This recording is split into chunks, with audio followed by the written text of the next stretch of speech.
writers and musicians, Annalisa Summea coming at you today with a reflection on writing as both an art and a craft, which is something that we talk a lot about in my writing programs, where we help authors to build out their author career strategy, learn the skills that they need to become authors, and move into the author lifestyle.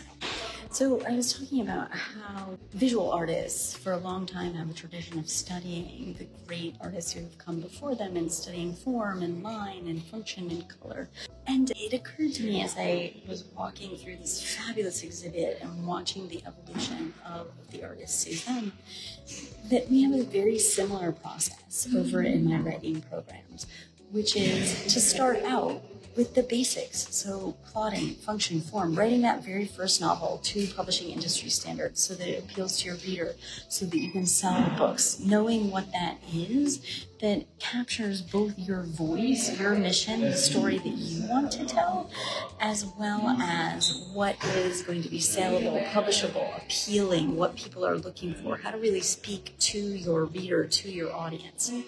All of those are the basic building block skills that you need to get that first novel published and out of the gate.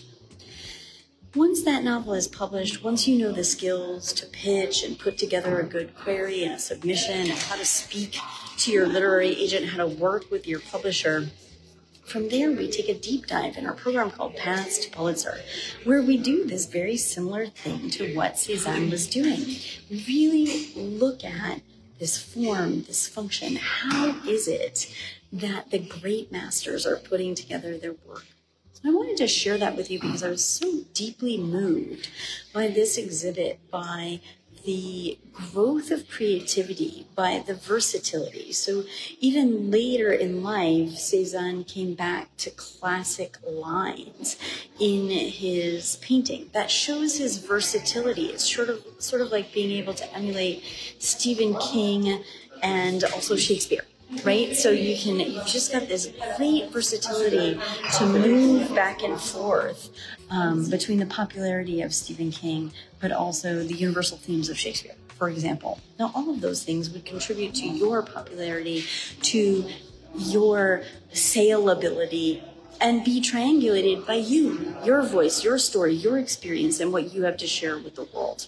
Is this resonating with you? How have you noticed some similarities between the artistic world, visual arts, perhaps sculpture, and also with writing as an art and a craft? How have you experienced writing as an art and a craft? And drop a line and tell us what it is that you're writing and what you'd like to do with it. What are your goals for where you'd like to be and what you'd like to live as the author lifestyle? Would you like to have the bust of you presented in a museum someday? Do you want to write on the beach? Do you want to write dozens of books and become a New York Times bestseller? Tell us all about it in the comments. I'm Annalisa Summea. I help writers to create an author career strategy so they can live the author lifestyle. Until next time, happy writing.